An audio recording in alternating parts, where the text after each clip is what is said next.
So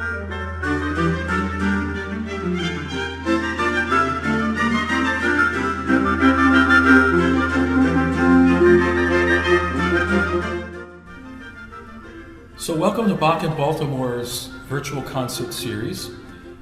I've been looking at the Magnificat, and I hope you saw the earlier video which looked at the first half. And let's look now at the last half of the piece. We get to the text, et misericordia, and his mercy will be on me forever. And Bach, for comfort, so this is a comforting idea. For comfort, Bach tends to use a pastorale idea. That is to say, music in 1 and 2 and 3. So 4 beats that divide into 3 parts. And here we have 2 flutes and strings with their mutes on. So it's a delicate, warm, gentle sound. And you hear this kind of gentle, undulating dance of these 5 instruments, the flutes doubled with first and second violin, and the viola, playing this beautiful, comforting idea because the mercy is coming to us, and that is of great comfort.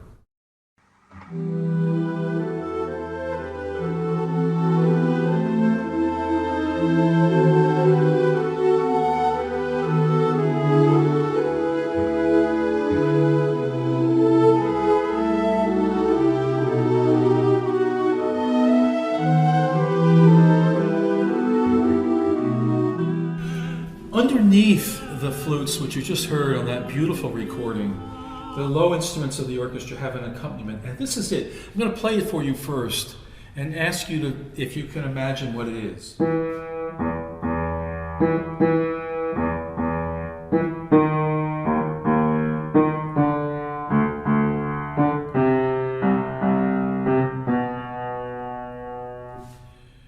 So what comes into your mind? Well, if you've studied the music of Bach, you know that he likes to use octaves to represent God. And this is nothing but a series of octaves.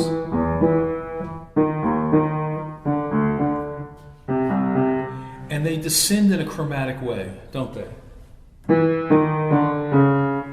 So what Bach is saying is the mercy, and he's saying this only in the music, this is not in the text. The mercy comes from God. But why the chromatic line descending? Because a chromatic descending line for Bach is a symbol of the crucifixion. Lutheran theology, which Bach wholeheartedly embraced, says that salvation is possible because of God's sacrifice on the cross. So the mercy flows out of the godly sacrifice in the crucifixion. All of that is a musical commentary made with the instruments. It's an amazing achievement, and it's all done in a very beautiful, beautiful way. The 7th movement is Fecit potentiam, for he has made me mighty with his arm. The full chorus comes back, and they have made me powerful or mighty. And they come in and they sing these fanfare-like things.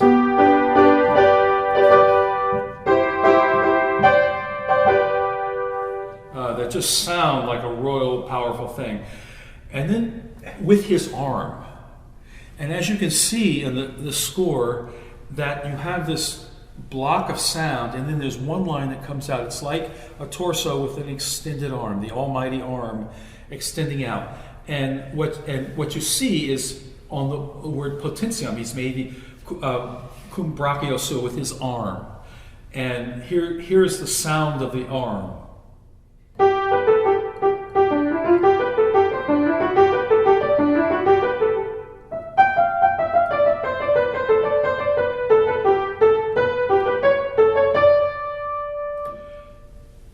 An extended line, an extended arm, and of course when that happens in the beginning, only the arm extends. The rest of the, if you will, body of singers is quiet.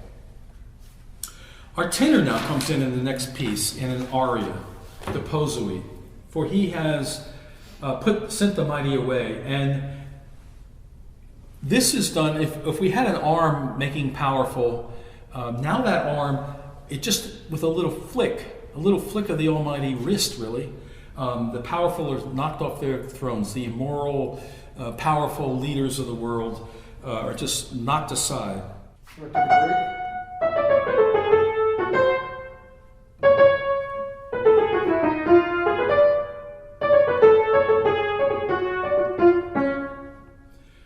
So again, each line finishes abruptly with just like a flick of the wrist, dismissing the powerful.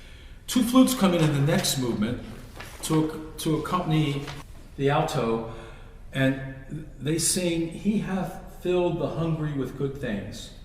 And Bach shows this idea of filling, almost like cascades of flowing water. The lines flow down, the good things come from heaven above. And you can hear in this recording how one flute sort of comes down, then the next one comes down, and they kind of overlap like gentle waves lapping up as it flows into humanity.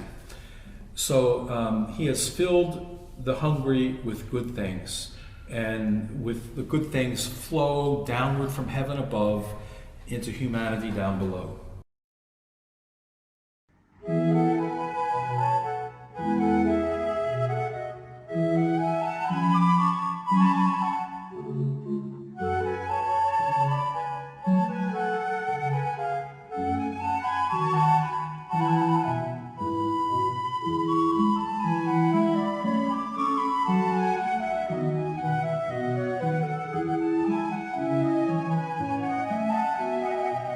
Now, suppose you were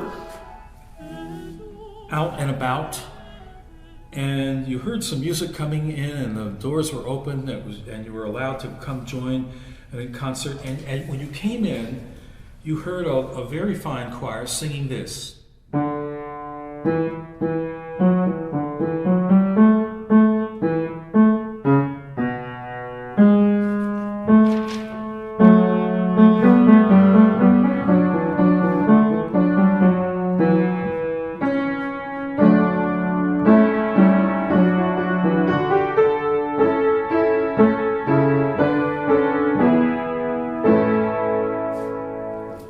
If you heard a choir singing that, and you just wandered in and you didn't know the Bach Magnificat from cover to cover, you would think you were hearing a choir that specialized in older music.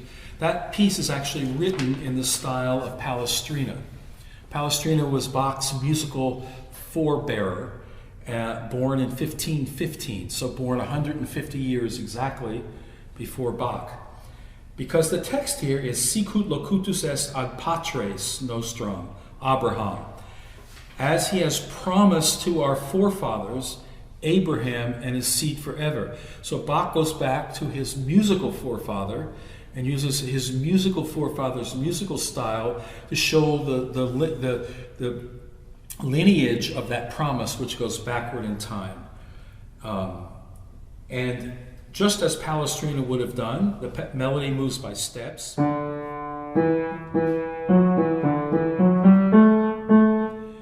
Tends to have long notes, particularly at the beginning. The voices come in order: bass, tenor, alto, second soprano, first soprano. All very logical, orderly approach to the composition, which is exactly what Palestrina was known for and beloved for. So as he promised to our forefathers, Abraham and his seed forever. It's beautiful. Now the piece ends with a Gloria Patri. Glory be to the Father, and the Son, and the Holy Spirit. The last text of that is, as it was in the beginning, is now, and ever shall be. And so Bach just can't resist. He has a little fanfare. And then the members of the choir, where they all sing together with the orchestra. Then they come in with these lines. All voices coming one after another with lines going up, praise heading towards heaven. And after that short setting of the word Gloria, as it was in the beginning, so it shall be forever. So Bach brings back the music from the beginning. The same notes, the same organization, the same approach, and finishes his wonderful oratorio, the Magnificat. It's just a wonderful, wonderful piece. And Bach in Baltimore has performed it only once in our 33 years. And I'm pleased to say that we have it on our schedule coming up in the next couple of seasons, when we hope to see you there when we perform it next. Thank you.